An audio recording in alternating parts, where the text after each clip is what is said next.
इस वीडियो को लाइक करें, हमारे चैनल को सब्सक्राइब करें, बेल आइकन जरूर प्रेस करें हमारी न्यू वीडियो सबसे पहले देखने के लिए। आज का खूबसूरत उन्वान फिर वही है, मेरा जीवन साथी, माय सोलमेट। आसमान से जब रूहें जमीन पर उतारी जाती हैं तो उनके जोड़े बनते हैं और इन्हीं खूबसूरत जोड़ों को हम मियाँ और बीवी के खूबसूरत बंधन में बंधा हुआ देखते हैं। याद रखिए कि ये रिश्ते आसमानी रिश्ते होते हैं, ये जज्बे आसमानी जज्बे होते हैं। और शादी के इस खूबसूरत बंधन में जब एक दूसरे से वादे किए जाते हैं और उसके बाद एक नकाह नामे पर दस्तखत कर दिए जाते हैं, तो अगर हमसे कोई पूछे कि आप ज़रा बराए मेहरबानी उन वादों की तशरीह कीजिए जो अभी कुछ मिनट पहले आपने एक दूसरे से किए हैं, तो याद रखिए कि 99% लोग तो इन वादों के बारे में अच्छे तौर पर जान ही ना पाए होंगे कि इनका क्या मतलब था।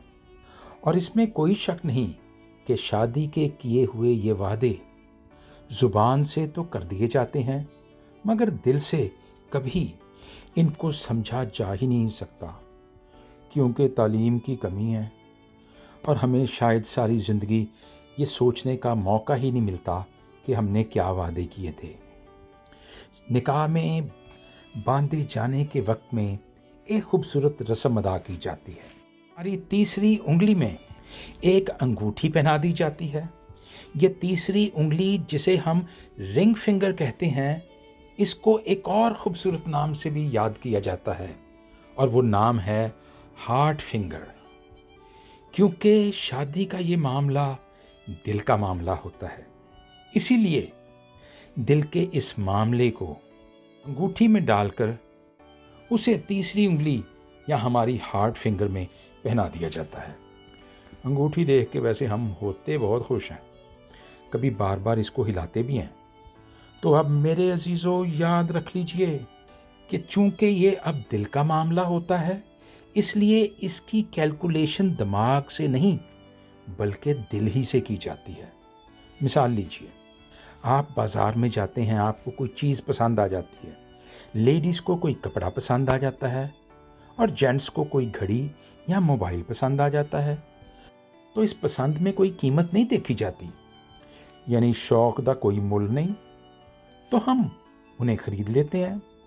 बिल्कुल इसी तरह मियाँ और बीवी जो एक दूसरे के जीवन के साथी होते हैं, उनमें बहुत से फैसले सिर्फ और सिर्फ दिल से ही किए जाते हैं, दिमाग से कैलकुलेशन नहीं की जाती।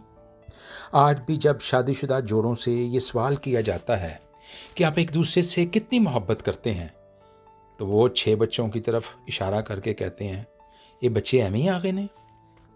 मेरे अजीज़ों, शादी का ये रिश्ता जो रूहानी रिश्ता होता है, ये बच्चे पैदा करने से बहुत ऊपर, बहुत बुलंद होता है, जिसका मतलब ये है कि बच्चे पैदा करना और एक दूसरे को अपना जीवन साथी मानना दो फर्क चीज़ें हैं। आसान ज़ुबान में अगर हम इस रिश्ते को समझने की कोशिश करें तो वेरी सिंपल कि आपके पास बात करने की पूरी आज़ादी है, लेकिन मेरे अजीज़ों, याद रखिए कि आपको अपने जीवन साथी की बात सुनने का भी हौसला मौजूद है।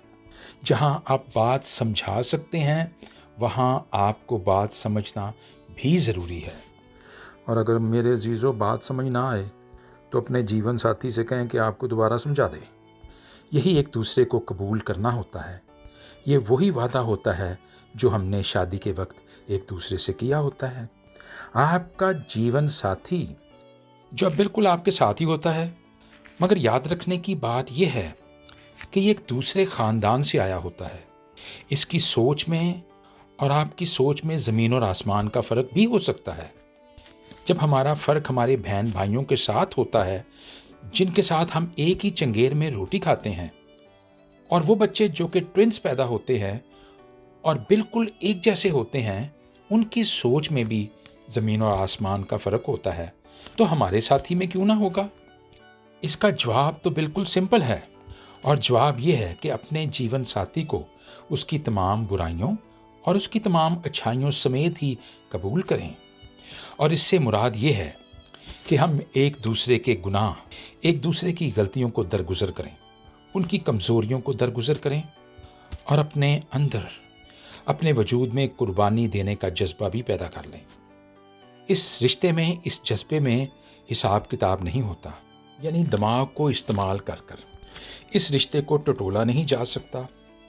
इस रिश्ते के साथ कोई अंदाजे नहीं लगाए जा सकते, इसको परखा नहीं जा सकता और इसके बाद इस पर कोई फैसला सादर नहीं किया जा सकता। इन रिश्तों की ABC बहुत फ़र्क होती है। एक मिसाल सुनिए, मेरे ब्रदर इन लॉ थे। एक दफ़ा मैं 2 किलो गोश्त लेकर आया तो वो मुझसे कहने लगे कि ये कितना गोश्त लाए हैं। तो मैंने कहा 2 किलो लाया हूँ। तो उन्होंने उसे अपने हाथ में पकड़ा, टटोला उसको स्पेकुलेट किया, उसका अंदाज़ा लगाया, फिर उसको परख भी लिया और परखने के बाद अपना फैसला सादर कर दिया कि ये 2 किलो नहीं है। मैं बहुत शर्मिंदा हुआ। मैंने कहा आपको कैसे पता लगा कि ये 2 किलो नहीं है? तो वो अंदर से एक मेजरिंग स्केल ले आए और उसके ऊपर रख कर जब उस गोश्त को तोला गया तो मेरे अजीज़ों वो 2 किलो में से आधा पाव कम था। मैं तो बहुत ही शर्मिंदा हो गया। ये वो कैलकुलेशंस हैं, ये वो मेजरमेंट्स हैं जो हम दुनिया में सब लोगों के साथ कर सकते हैं। यानी लोगों को टटोलते हैं, अंदाजे लगाते हैं, परखते हैं और फिर अपना एक ख्याल और उनके बारे में अपनी एक सोच को डेवलप कर लेते हैं। वैसे होना ऐसे ही चाहिए। लेकिन याद रखिए, जीवन साथी के साथ ये जमा तफरीक नहीं हो सकती। यहाँ पर अगर मैथमेटिक्स का यही कुलिया लगाना हो तो फिर 2 और 2 जमा 4 जब मैथमेटिक्स में होते हैं, क्योंकि ये हिसाब किताब के तराजू से एक और अफजल तराजू में जो मोहब्बत का तराजू होता है उसमें तोले जाते हैं। और अगर कहीं फ़र्क निकलता है तो उसकी फ़िक्र ना कर और उसका जिक्र ना कर, बस वही कर जो पिया मन भाए, यानी जो तेरा जीवन साथी पसंद करता है। ये फार्मूले दोनों जीवन साथियों के लिए हैं, एक के लिए नहीं कि दूसरा जीवन साथी मिंजी निकाल दे आपकी। मिंज का तो आपको पता ही है, मैंने पहले बताया हुआ है। ये वो झाड़ू होता है जिसको इस्तेमाल कर करके आखिरकार घिस जाता है वो और उसका गुल्ला ही हमारे हाथ में आ जाता है। अपने जीवन साथियों को इस तरह इस्तेमाल नहीं करना कि उनका गुल्ला ही हमारे हाथ में आ जाए। तौबा तौबा, तौबा करें। ये समझना और ये करना बहुत मुश्किल है, लेकिन इसका एक आसान तरीका भी है।